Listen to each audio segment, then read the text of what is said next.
Ready? Sure, I'm with you. Do you want to do this interview in English or in Spanish? My daughter were here, we could do it in Spanish. Mr. President, let's go right to the point and let's talk about the Summit of the Americas. Apparently, an agreement has been reached that will allow most countries in the hemisphere to join NAFTA by the year 2005. Is that true? And what kind of agreement will that be? Well, that's not exactly accurate. What we are making real progress on getting an agreement for a date certain to have free trade throughout the hemisphere. And that's what I'm working for. I hope we can get there. A lot of other countries are working for the same goal. What it means for the United States is the opportunity to have more trade with our best and fastest growing trading partners in Latin America.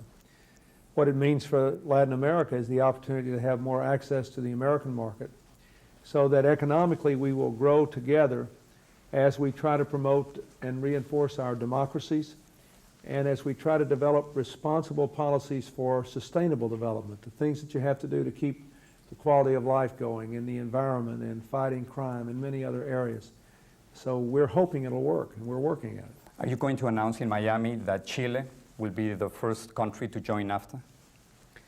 Well, I'm going to have an announcement in Miami. Is it going to be so Chile? I'm not going to make the announcement today. I'm going to have an announcement in Miami. We'll have an announcement when we get down there. It has to do with Chile, Argentina, Colombia?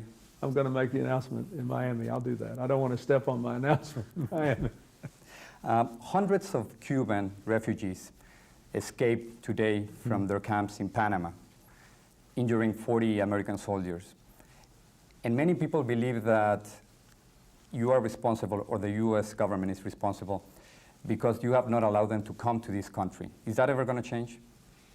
Well, let me tell you what we are doing. First of all, we have taken in the families and children with young children. We've taken in young children who are alone. We've taken in people over 70. We've taken in people who are seriously ill. The Attorney General has now authority to bring in families and children on a case-by-case basis. We have also found resettlement opportunities for people who want to go to third countries. 70 Cubans went to Spain just this week. There are a few hundred who really seem to want to go home to Cuba, and we're facilitating that. And we're spending several $1 million to upgrade living conditions at Guantanamo. I think it is important that we not have a different policy for Cuba than for every other country in the world. We have to do something to protect our borders, and we have to do something to avoid having a replay of the Mariel situation back in the 1980, when if we did that again today, I'm afraid it would just fuel a whole new round of anti-immigrant feeling in the United States and undermine what I think is important, which is to keep the pressure on for continuing to democratize in Cuba. Now, we do have our regular laws for people coming into this country and regular processes for people to be able to apply that way, and I think that should still be available. We have increased actually dramatically the number of people we're going to bring in as legal immigrants from Cuba every year. We are going way, way higher than any previous administration. And so these are the things that we're doing, and I think that over time they will alleviate the situation. Many people believe that behind this is Fidel Castro, and for 35 years the U.S. policy towards Cuba has not succeeded in getting rid of Fidel Castro. Are you willing to go beyond the embargo and explore different alternatives and change U.S. policy towards Cuba? Well, I believe in the Cuba Democracy Act. You know, the Cuba Democracy Act provided for not only a stronger embargo and firmer measures in dealing with Cuba, measures that almost no one in our hemisphere agreed with, you know. Yet they voted against the U.S. at the United Nations. Yes, correct. But it also, if you read the Cuba Democracy Act carefully, it also provides for a step-by-step response from the United States in response to movements toward the democracy and freedom and openness within Cuba. So I still believe that our policy is correct, and I have no intention of moving away from it, except I have no intention of moving away from it, but if you read the Cuban Democracy Act plainly sets out a framework within which progress can be made. President Menem today, when he arrived at the summit, apparently said he was hoping that there would soon be free elections in Cuba, and I hope the same thing. Going back to the summit, you said that only democratically elected leaders will attend the summit. But President of Peru, Alberto Fujimori, dissolved the Congress and put aside the Constitution, while President of the Dominican Republic, Joaquin Balaguer, got reelected by widespread fraud, according to U.S. observers. Are they democratic presidents? Do you support their governments? Well, they were both elected, and neither election has been set aside yet. So I think that they're still operating under democratic systems, and I think it would have been a mistake not to invite them. Talking about Mexico, Mexico has had one of the worst years in their modern history in terms of violence, from the rebel movement in Chiapas to political assassinations of major political figures. What do you think is the source of this political violence in Mexico? Well, I think that there are probably different sources, and others might have a better judgment than I do. I think the rebel movement is different from the political assassinations, I believe. I don't know anyone who's argued that the two were tied together.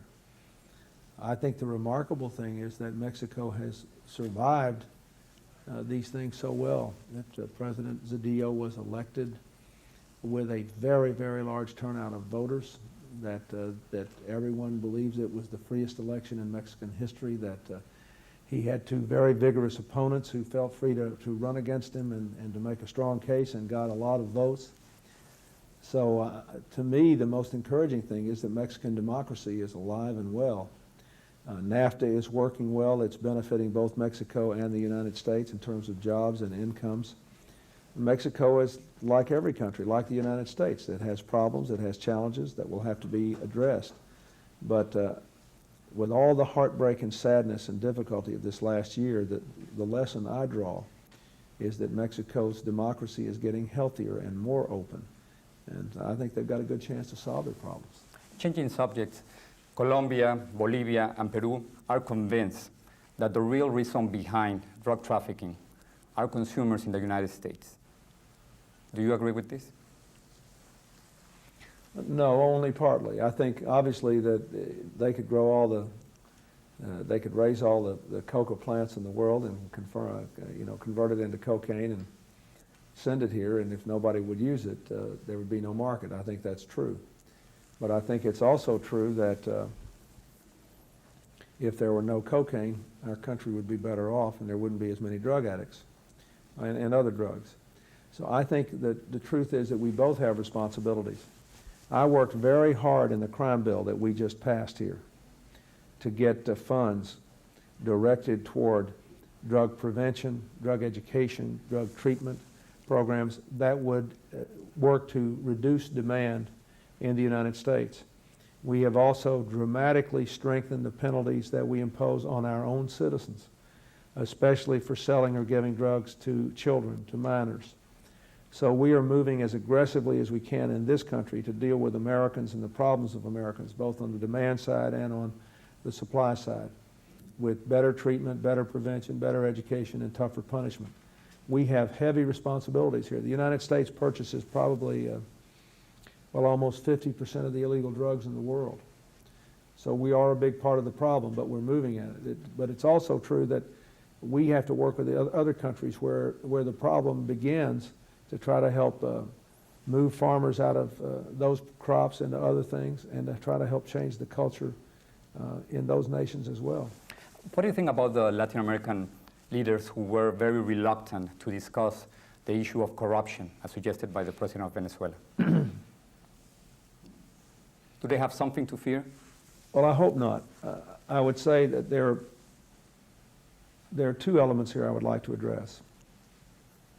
First is that going back a very long time, for decades, many Latin American countries have felt that if governmental corruption were discussed, if it were brought up by the United States, then the subject was in effect being used by the United States to patronize other countries.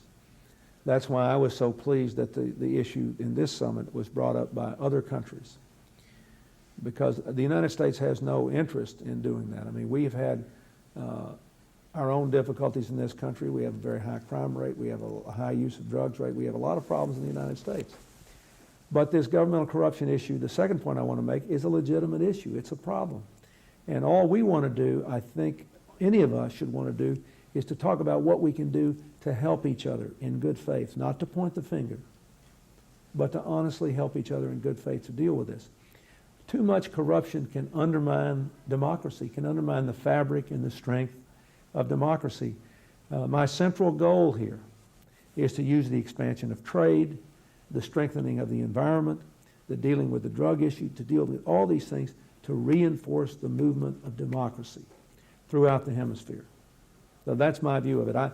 I don't want to be seen as the United States sort of lecturing other countries. That's not the way I view this. But if we can help other countries to deal with this, they will be the stronger for doing it.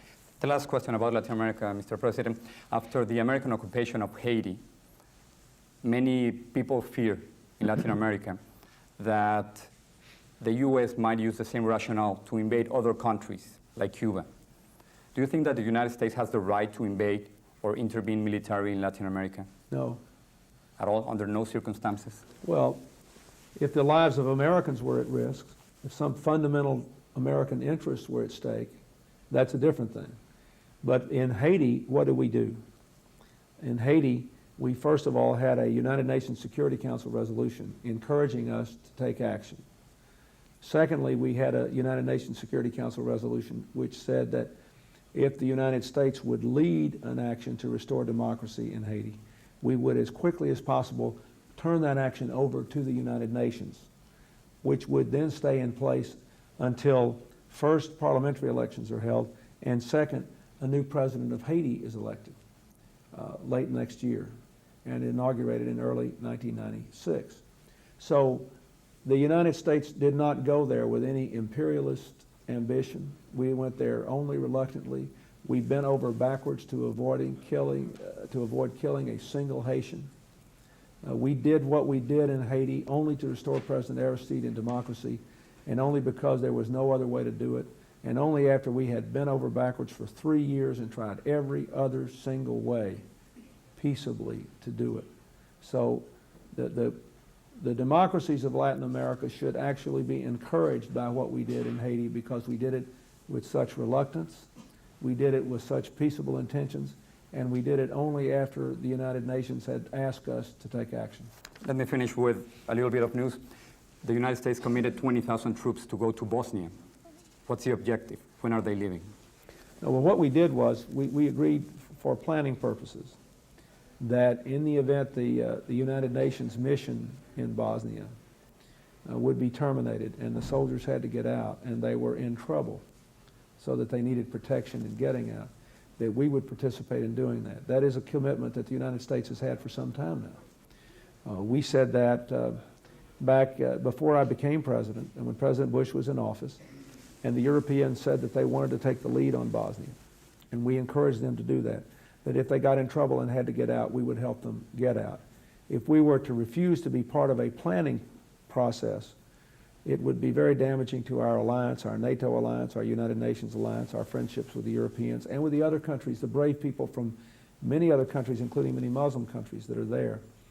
Now, having said that, I hope very much that the United Nations operation will not collapse. I hope the soldiers will be able to stay, and I hope we'll still be able to get a peace agreement there based on the contact group proposal. So you don't think NATO lost the war in Bosnia? No, NATO didn't lose the war in Bosnia. NATO was never, first of all, NATO never committed to fight the war in Bosnia on behalf of the government. What NATO committed to do was to be ready to use air power to protect the decisions of the United Nations. If the United Nations decided not to let NATO do that, then NATO was not defeated, rejected, undermined, or weakened in any way. All we could ever do is what we were permitted to do by the United Nations. And every time they permitted us to do something, we did it and did it very well. Mr. President, thank you very much. Thank you.